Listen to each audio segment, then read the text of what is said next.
Halo halo, kembali lagi di channel Wonder Sally. Buat kamu yang baru gabung, perkenalkan nama saya Reni. Sekarang saya tinggal di Melbourne, Australia. Nah, di video kali ini saya mau ngebahas tentang perbedaan tinggal di City Melbourne atau CBD dan tinggal di suburb. Mungkin video ini bisa berguna buat kamu yang mau datang ke sini untuk WHV atau untuk belajar. Jadi mungkin bisa dipakai untuk pertimbangan apakah nanti kamu akan tinggal di CBD atau di suburb. So, tonton video ini sampai habis ya.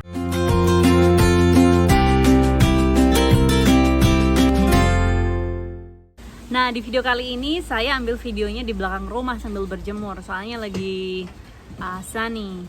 Oke, mungkin buat kamu yang sempat lihat video-video saya sebelumnya, saya sempat mention bahwa pertama kali saya datang ke sini itu saya tinggal di CBD. Saya tinggal di CBD selama 2 tahun. Oh iya, saya ngomonginnya tentang Melbourne ya, bukan kota lain. Di CBD saya tinggal 2 tahun di 2 apartemen yang berbeda. Kemudian saya pindah ke suburb namanya St. Kilda. Itu sekitar 15-20 menit dari CBD naik tram. Terus kemudian setelah 1 tahun di St. Kilda, sekarang saya tinggal di Ashwood. Sekitar 25-30 menit naik train. Nah, jadi yang mana lebih oke, tinggal di city atau di suburb? Nah, saya udah punya list tentang perbedaan tinggal di suburb dan CBD ya. Oke, yang pertama kita lihat dari akomodasi. Di CBD waktu itu saya pertama kali saya tinggal di sebuah apartemen. Apartemennya lumayan bagus. Itu di lantai 30. Ada swimming pool, ada jacuzzi, ada sauna, terus ada gym. Tapi ruangan apartemennya itu lumayan kecil. Nah, satu kamar saya share sama 3 orang lainnya. Jadi total 4 orang ya. Dan total satu apartemen itu ada 10 orang. Saya bayar $120 per minggu. Udah termasuk utilities itu internet, listrik, air. Kemudian si landlord menyediakan toilet paper, laundry powder, sama beras. Jadi 120 itu udah termasuk semua-semuanya. Jadi nggak usah mikirin extra expenses. Kenapa saya milih apartemen seperti ini? Karena pertama kali nyampe sini pasti saya mikirnya pasti nggak dapat kerja. Nah, makanya saya mau hemat. Jadi itu adalah salah satu alasan kenapa saya pilih apartemen kayak gitu. Terus satu lagi, karena ada banyaknya orang di satu apartemen, jadi otomatis punya banyak kenalan kan pertama kali datang. Nah, menurut saya dari kenalan-kenalan itu mungkin saya bisa dapat informasi kerjaan dan building connection. Nah, pekerjaan pertama yang saya dapat itu dari housemate saya. Terus setelah sekitar 11 bulan tinggal di apartemen itu, saya memutuskan untuk pindah karena di apartemen itu saya nggak dapet tidur yang cukup karena saya light sleeper. Jadi setiap ada suara atau karena tempat tidurnya kan bunk bed atas dan bawah, dan saya tidur di bed yang bawah. Jadi kalau housemate saya atau roommate saya yang atas gerak-gerak, jadi saya bisa ngerasain, so jadi bisa kebangun. Jadi selama 11 bulan itu bener-bener nggak dapat tidur yang nyenyak. Nah, akhirnya saya memutuskan untuk pindah ke satu apartemen deket situ juga. Itu satu kamar berdua dan satu apartemen totalnya 4 orang, dan apartemennya lebih besar dari apartemen sebelumnya. Saya bayar sekitar 600 tunggu, berapa ya? Saya bayar waktu itu 635 per bulan, belum termasuk utilities. Terus kalau dihitung-hitung sama utilities sekitar $700 per bulan. Nah, itu share room ya di CBD. Kalau kamu mau private room itu harganya dimulai dari $200 per bulan, belum termasuk utilities. Jadi untuk utilities tinggal dibagi sama berapa orang kamu tinggal di satu apartemen.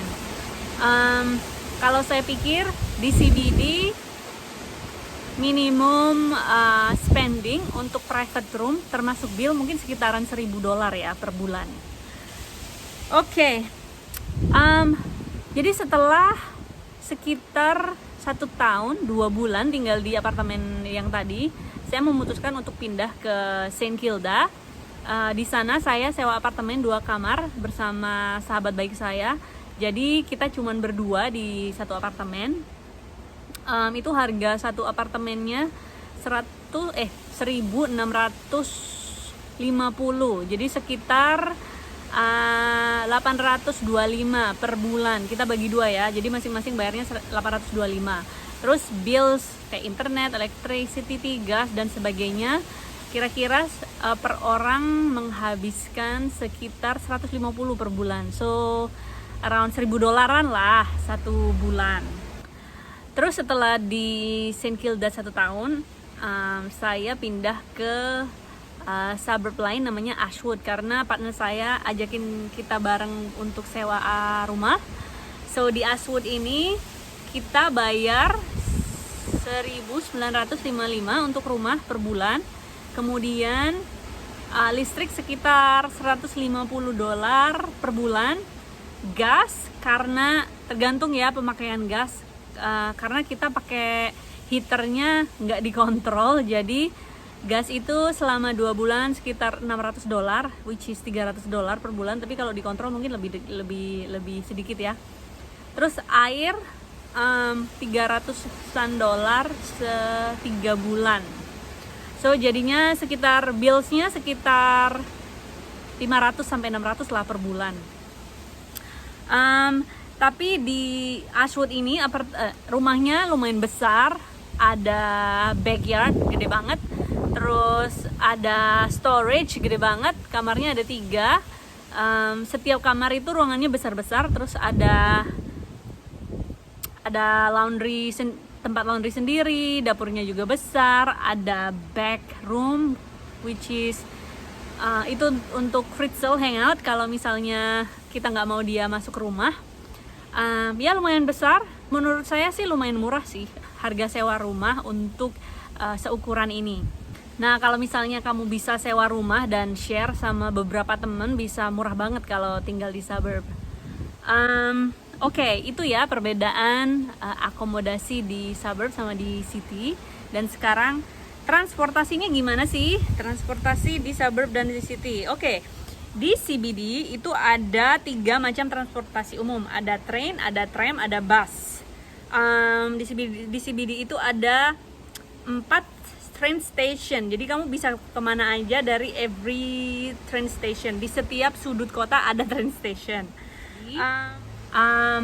Jadi di CBD itu convenient banget kalau soal transportasi, karena kamu bisa pilih pakai bus atau pakai tram atau pakai train, tergantung tujuan kamu mau kemana. Terus di CBD itu adalah free tram zone, jadi kamu nggak perlu bayar kalau mau naik tram ke mana-mana sebatas free tram zone tersebut. Jadi misalnya kamu tinggal di CBD itu convenient banget, jadi kamu nggak perlu ngeluarin duit lagi untuk transportasi karena gratis. Nah di suburb nggak semua suburb punya 3 macam transportasi. Contohnya di St. Kilda itu, St. Kilda nggak ada train, jadi St. Kilda hanya ada bus dan tram. Kalau di Ashwood itu ada train dan bus aja.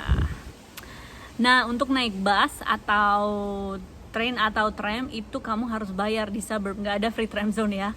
Nah sekali naik itu sekitar $4, $3 sekian sampai $4.50 kalau nggak salah.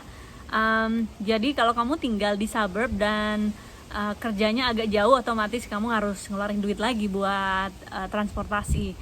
Nah kalau kamu pilih tinggal di suburb, usahakan cari tempat tinggal yang deket train station atau bus stop atau tram stop. Jadi kamu nggak perlu jalan kaki jauh untuk buat catch train atau tram atau bus. Nah di sini di tempat saya itu sekitar 10 menit ke train station dan 1 menit ke bus stop. Nah kalau kamu punya kendaraan pribadi seperti mobil contohnya, di CBD itu jarang ada apartemen yang ada tempat parkirnya. Jadi kamu harus parkir di pinggir jalan. Dan kebanyakan tempat parkir di CBD itu bayarnya mahal banget. Dan misalnya kalau kamu juga mau sewa tempat parkir, atau misalnya ada apartemen sebelah terus dia sewain tempat parkir, itu harganya sekitar $200 per bulan. Nah biaya registrasi mobil sekitar $70 per bulan. dan of course ekstra bensin kalau kamu mau kemana-mana, dan itu sendiri ya seberapa sering kamu menggunakan mobil tersebut. Nah, saya kalau kerja itu naik kendaraan umum, saya harus naik 1 kali train dan 1 kali tram. Dan untuk biaya transportasi saya bayar sekitar $160 per bulan. Dan kita pakai mobil kalau mau ke supermarket atau ke tempat-tempat lain kita pakai mobil. Tapi kalau kerja saya pakai kendaraan umum. Nah, sekarang kita lihat perbandingan area tempat tinggal. Di CBD seperti kota metropolitan pada umumnya itu rame tapi convenient. Jadi kemana-mana bisa dicapai dengan jalan kaki. 5 menit ada supermarket, ada train station, ada bus stop, ada chemist, ada kantor pos, cafe, dan sebagainya. Terus di CBD Melbourne itu juga banyak tempat hiburan. Nah, dan ada park yang paling besar di Melbourne itu namanya Royal Botanical Garden. Gede banget dah pokoknya. Terus ada juga museum gratis, ada Yarra River, ada Horseshoe Lane. Horseshoe Lane itu yang kalau kamu lihat foto-foto Melbourne itu kan banyak graffiti. Nah, itu salah satu yang terkenal itu di Horseshoe Lane. Terus ada library, ada city library, ada state library, itu semuanya gratis. Nah, jadi kalau kamu perlu hiburan di CBD tinggal ke tempat-tempat itu aja, gratis semuanya. Sedangkan di suburb tergantung ya suburbnya di mana. Cuman yang saya tahu most suburb itu punya park. Di Ashwood ada reserve pas di belakang rumah saya, tinggal buka pintu belakang aja udah bisa ke reserve. Itu buat jalan-jalan, olahraga, orang mau sepedaan. Dan di suburb itu banyak banget tumbuhan hijau, pohon-pohon hijau, jadi rindang dan sejuk. Kamu bisa dengar suara burung pagi-pagi. While di CBD mungkin kamu dengar suara tram sama suara mobil, suara kendaraan umum. Jadi di suburb itu lebih lebih nyaman, lebih tenang kayaknya. Terus untuk tempat-tempat lain seperti apotek, restoran, kantor pos, atau kafe, itu tergantung suburbnya ya. Kalau di Ashwood, di tempat saya tinggal, itu deket mall besar namanya Chadstone. Itu kayaknya mall paling besar deh di Victoria. Kalau saya mau pergi ke beberapa tempat, misalnya kantor pos, mau ke Woolies, mau belanja grocery, atau mau ambil uang di ATM, saya ke Chadstone karena ada multiple places di sana. Nah, terus di CBD ada pasar tradisional namanya Queen Victoria Market. Kamu bisa belanja bahan makanan fresh produce di sana, murah. Usahakan kesananya sekitar 30 menit sebelum tutup ya. Nanti si penjual-penjual ini akan menurunkan harga. Mereka akan teriak-teriak gitu, $1 apple, $1 apple, $1 gitu. Lucu deh pokoknya. Di Ashwood nggak ada market. Yang saya tahu market yang terdekat dari sini itu adalah Springvale sama Dandenong kali. Jadi menurut saya ada plus dan minusnya tinggal di city sama di suburb, tergantung tujuan kamu, goal kamu itu apa. Untuk pertama kali datang ke sini untuk save money, menurut saya sih tinggal di city bagus. Karena di sana juga banyak job opportunities, banyak cafe, banyak restoran, dan mungkin setelah kamu tinggal di city mungkin bisa pindah mencoba untuk hidup di suburb.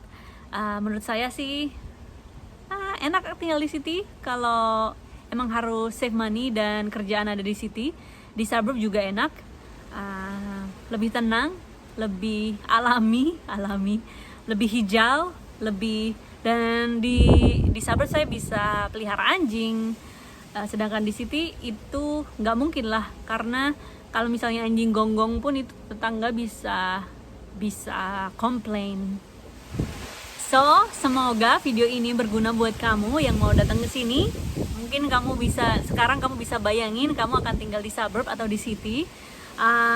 Thank you for watching. Yang belum subscribe, tolong di subscribe ya. Jadi saya makin semangat untuk bikin video-video berikutnya. Oke, thanks again. See you on next video. Dan sekarang ayo ikut saya jalan-jalan di daerah Ashwood. Dah.